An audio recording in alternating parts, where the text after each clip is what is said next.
On today's episode of Embodied Divinity, we have Angela Rivero talking to us about the nervous system, how to regulate it, and how to become more in tune with your own body.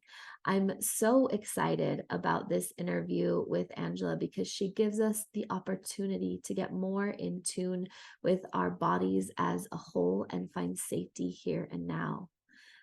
Angela is a certified VITA sex, love, and relationship coach, and she is currently enrolled in a 3-year trauma healing training to become a somatic experience practitioner. She works with clients worldwide, both in her local coaching practice and virtually.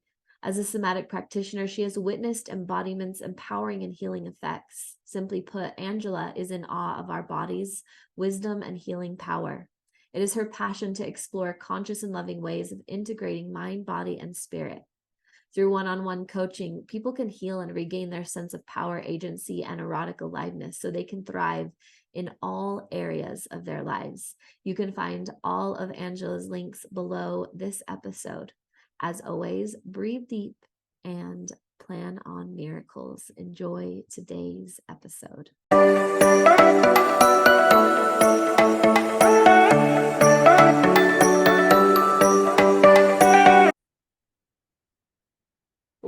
Welcome, everybody, to this week's episode of Embodied Divinity. I am so excited to have Angela Rivero here with us. You just heard her entire bio, and while the words do a great job of concisely explaining what she does in this world, Angela, as I welcome you here today, I'd love to know more about just who you are and what you kind of went through to be able to be this woman sitting in front of us today. Good question.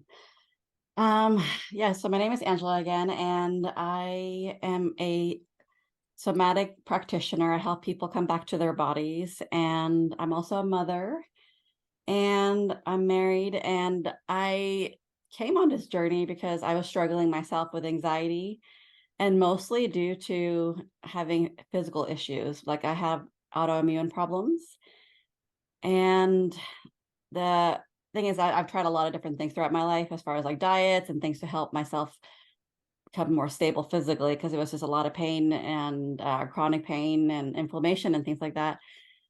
And so I think it was like 6 years ago, I'm like, something has to change. I had to figure this out. I can't live like this. And so I decided to do a Tony Robbins event at that time. I'm like, anything sounds good at this point, And so that kind of helped me start on my journey, because I'm like, I have to figure this out. I have to feel better. So that's kind of where I got started. And then throughout the last years, I've just found different ways to embody self-trust and to figure out what my body's telling me and how much we can actually help ourselves when we start to listen that way. So. I love that. I think I love that you had an experience with Tony Robbins. So did mine. Was 12 years ago, and I had so much fun, and Yeah. it's evolved so much since then. It's beautiful.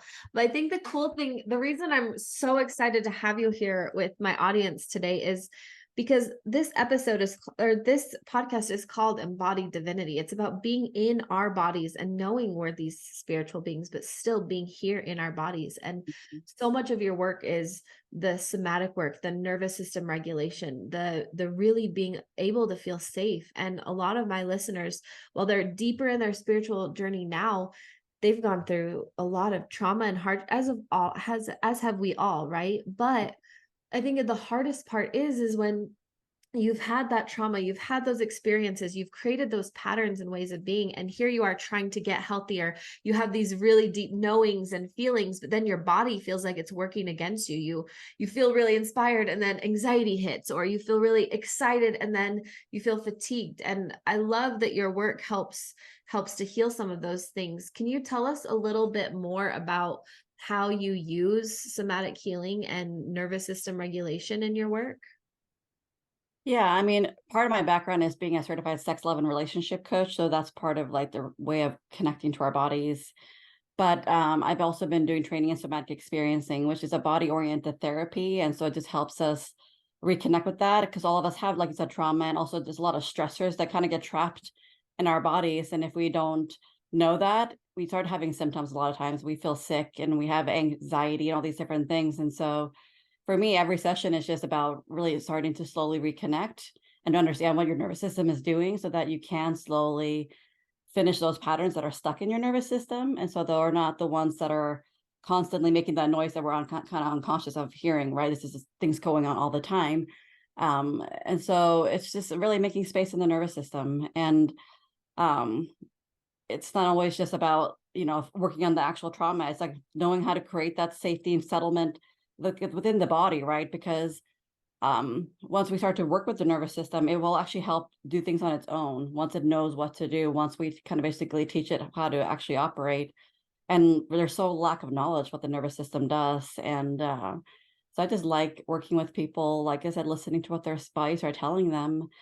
And a lot of times that lack of awareness, like I said, it causes a lot of problems within us. And I don't think most of society learns about what our bodies are telling us. We're always like in here all the time, and so it's just a way of journey of coming back to ourselves, and our bodies are a huge part of that.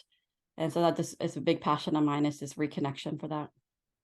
I love that. I think it's so powerful. And I think a sex, love, and relationship coach, you are absolutely helping people. I mean, relationships and sex are one of the biggest ways that we activate our healing. And there's a lot of triggers present there and a lot of opportunity to learn.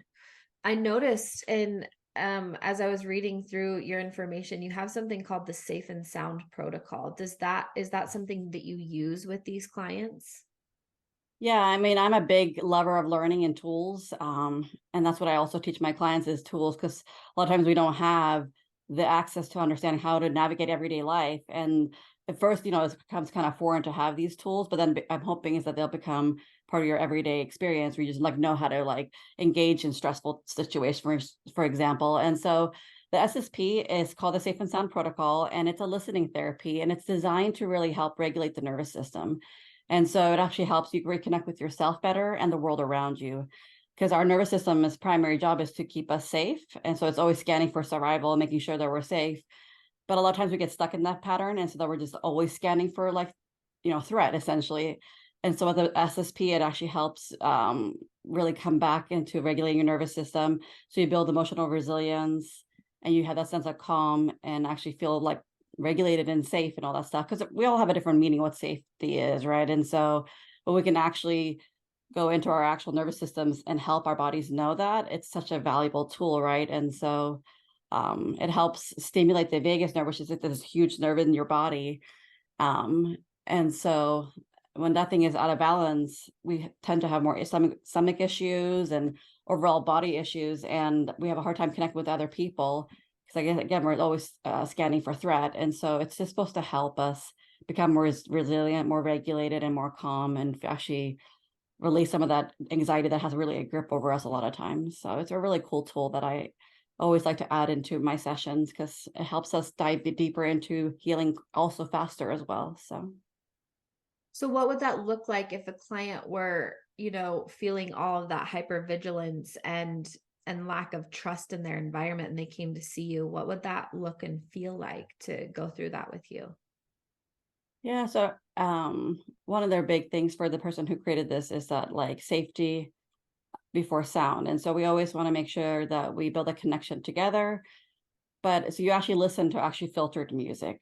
And so that's what this SSP is that it's 5 hours of listening. And so we wear, headphones that don't have any noise canceling ability in them.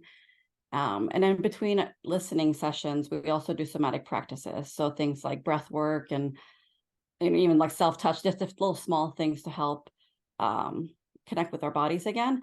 And so you don't, of course, do 5 hours of listening in one session. You do it throughout at least, 5 or 6 weeks.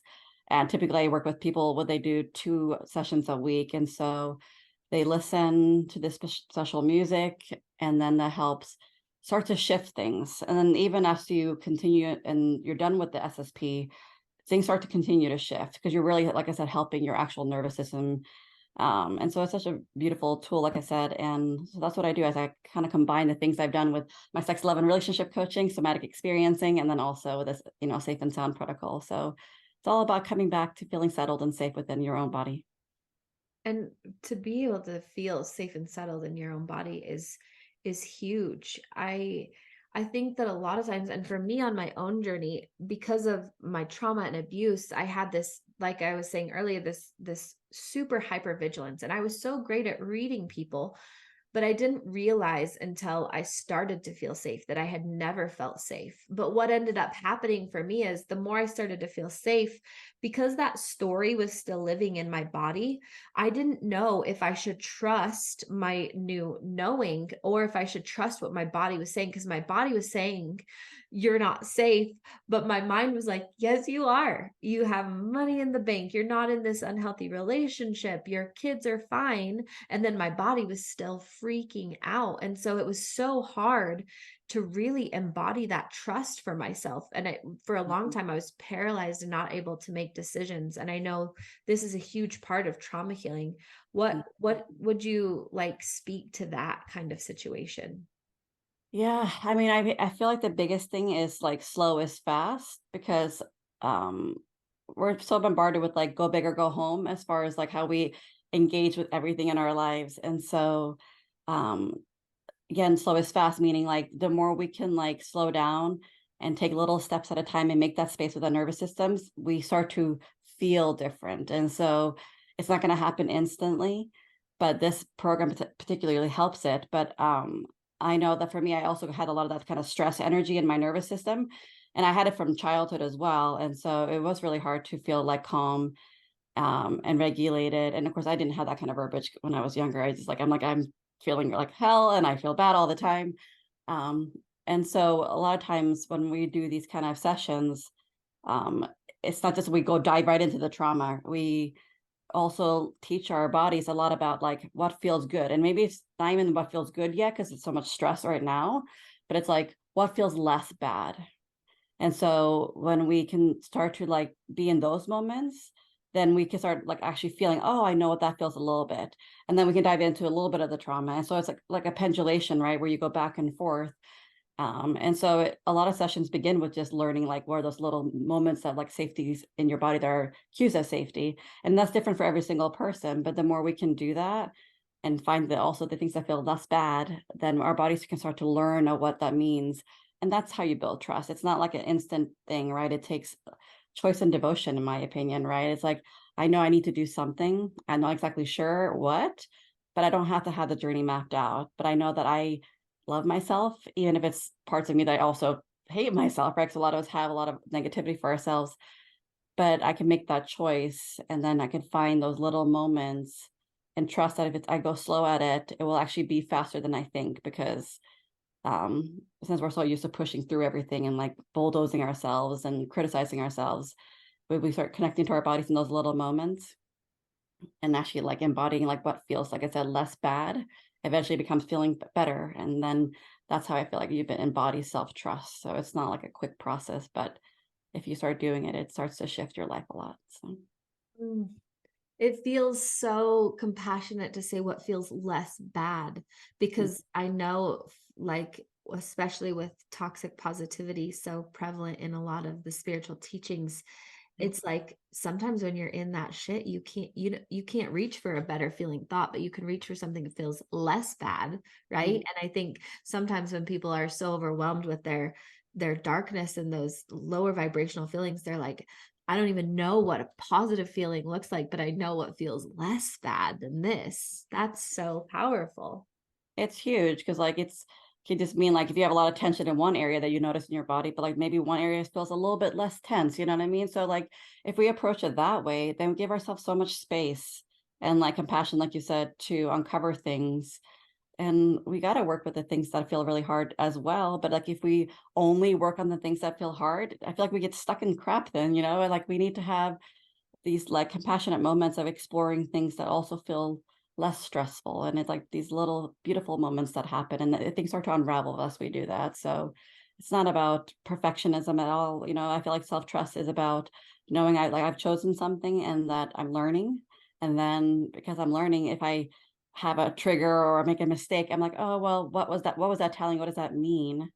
What is my body trying to tell me? And then from there, I'm like, okay, I can have more self-compassion and more kindness to myself. And like I said, it's all a practice. It's not meant to be like oh, I know all this stuff now, and therefore I'm awesome for the rest of my life. It's like I'm building myself a toolkit, and then because I have a toolkit, I can navigate these stressful things in life and uncover the things that I haven't even known that they were under there that I didn't even know existed, right? So I feel like just being kind and slow.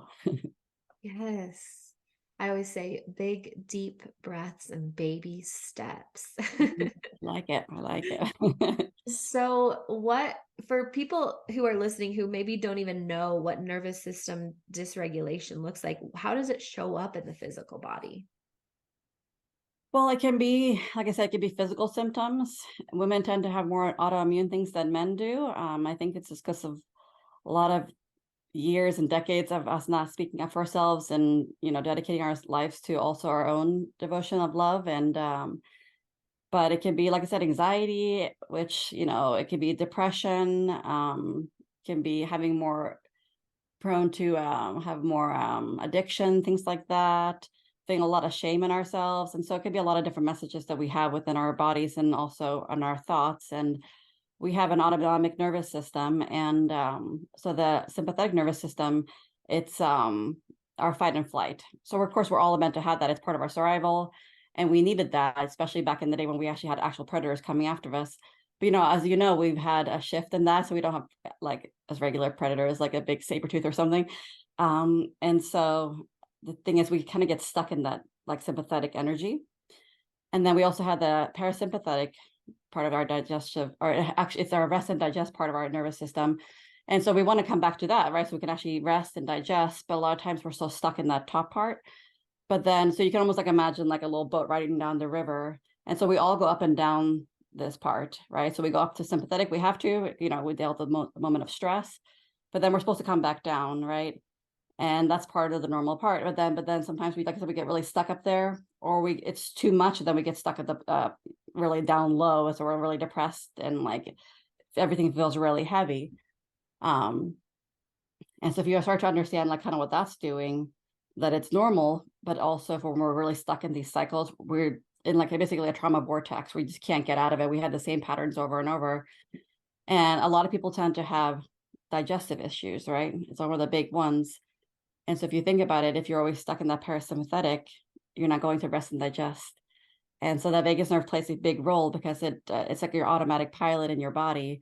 And so it helps you regulate your heartbeat and many other things that we don't have the conscious, having to do anything to do with it, right? And so it's just really important to know that our nervous systems just get stuck. And so it just takes time to understand what's happening and then slowly kind of unwind that so that we can sail a little bit more smoothly down that river and know that, yes, we'll go up to that kind of stressful, but then go back down and that we can have those kind of cycles. But a lot of times we're stuck in cycles and we can't have the normal little flow down the river. So I don't know if that answers your question, but Absolutely.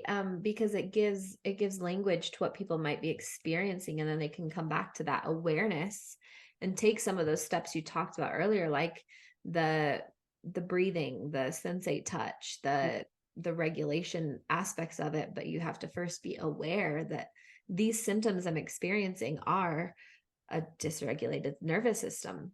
yeah. I think it's powerful to have that information. I love that you're a health sexuality and relationship coach, and you're talking about all these things, because for me, as I was healing my trauma, I did two things before I became balanced. First, I was hyper fixated on my sexuality. It was the way that I filled everything in my life. It's the way I felt loved, valid. It's the way I felt in my body. Yeah. And then as I healed and started to notice some of the trauma, I got super closed off to anything sexual. And then I closed myself down. I wouldn't let anybody touch me. And when I found the healing, I was able to have a really healthy balance between not only healthy touch towards myself, but Mm-hmm. open to my sexuality with others. And I wonder how you use sexuality and how you allow um, how you teach your clients to really have that healthy outlook on sexuality when they have a dysregulated nervous system or when they're healing.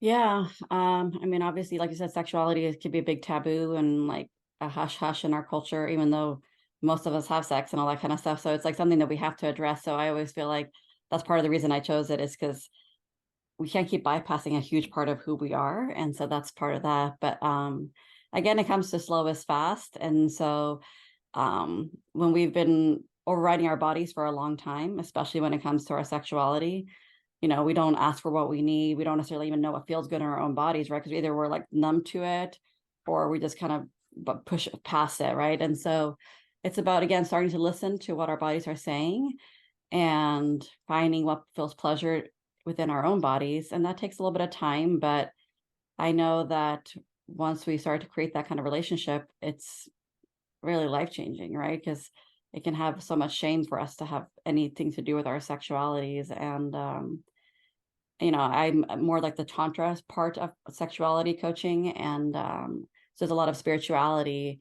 but a lot of breath work and sound and movement and things that we don't even know how to encompass in our bodies. We haven't been taught to even like understand what our bodies does and how our anatomy works and our sexuality works. And so I know it's can be hard to start with, but I also know that a lot of my clients, we start with this regulating stuff and finding little things that feel good in our bodies or less bad, and then we can go into those other things that become more clear about like what we need for safety for our sexuality, because we all need different things to feel good and to thrive in our sexuality. And so we can create that roadmap for people so they know how to navigate it and feel good within themselves and feel safe and know how to ask for what they want with any partners. And so it takes self-touch to some degree as well, too, like creating relationship with our own bodies again. So that's kind of how I do it. Just again, safe and sound and slow and connected and no rush. What would you say would be the very first my light just fell, sorry. Love I've it. got jittery legs, so they were flailing out in front of me. What would you say the very first step would be to take for someone who is trying to get a better relationship with their sexuality? Maybe they didn't have any knowledge before. What would be the first step for you? Let's see, what would I recommend? Well, so I wouldn't even recommend, let's like have to think about it as approaching your sexuality, but approaching your body, coming back to your body, which can be really terrifying for a lot of people if they've had trauma. So it's just getting support for that.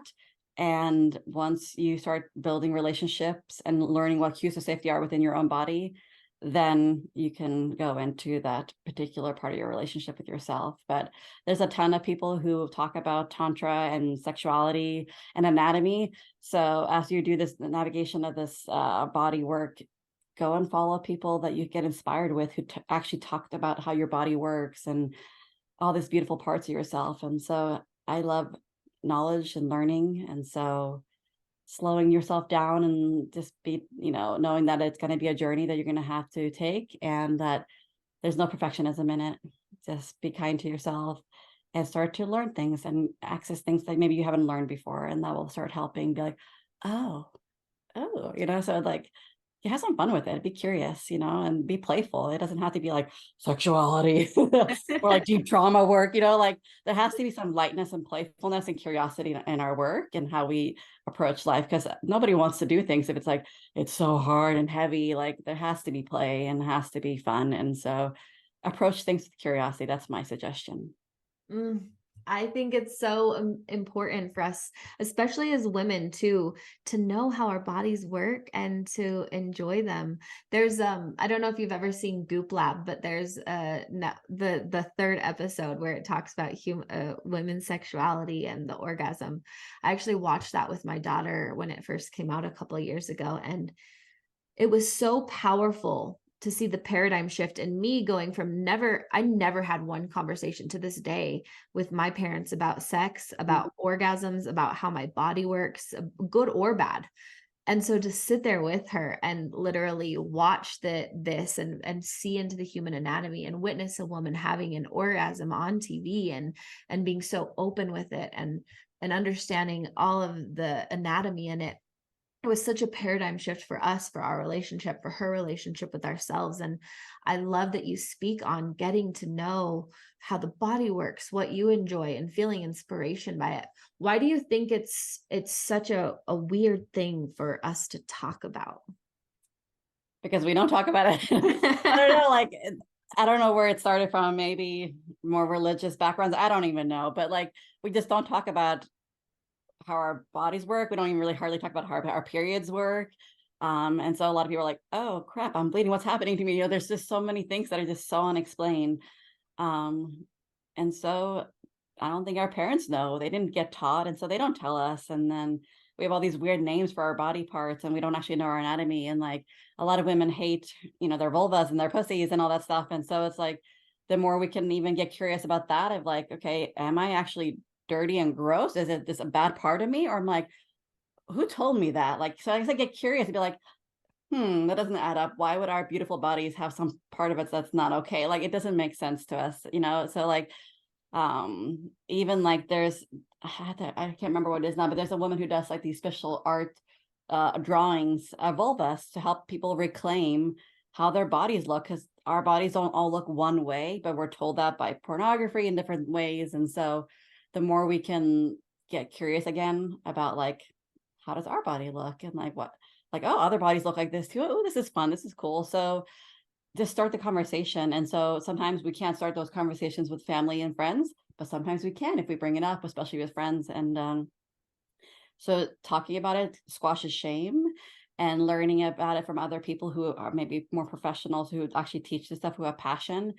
So like I said, all those type of things, I think sparks our curiosity. And then we start understanding like, oh, hey, I'm beautiful, I'm normal, I'm amazing, and you know, normal.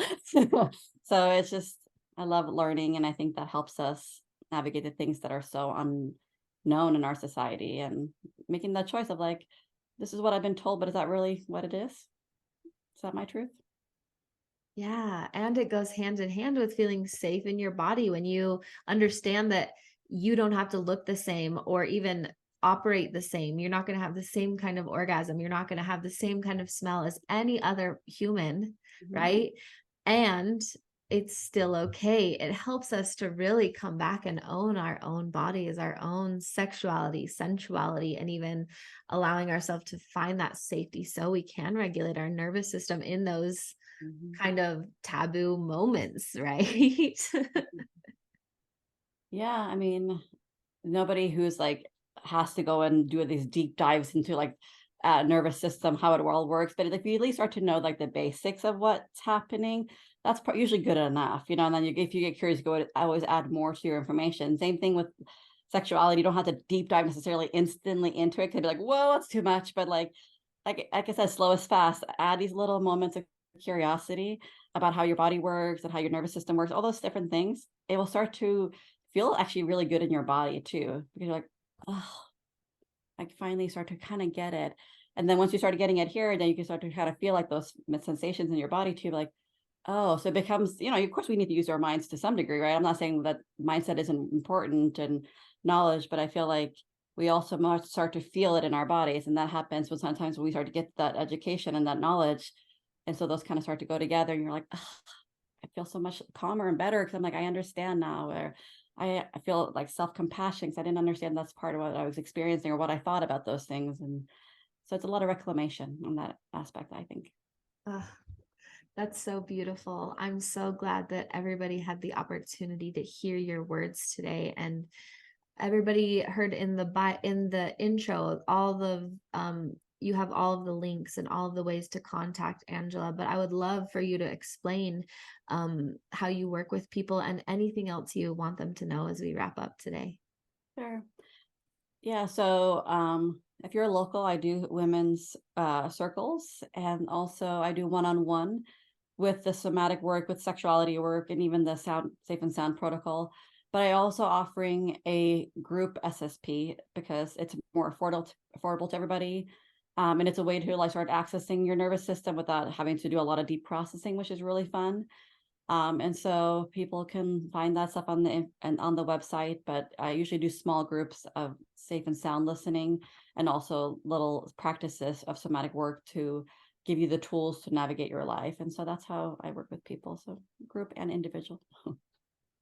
Thank you so much, Angela. It's been such a pleasure to just hear your words of wisdom and get a little bit more knowledge about the ways that you can help people and how people can understand their own nervous system and feel safe in their body. So, thank you so much. Oh, it's my pleasure. To everybody listening today, check out Angela. She has all of her links below this episode. And as always, breathe deep and plan on miracles. Mm.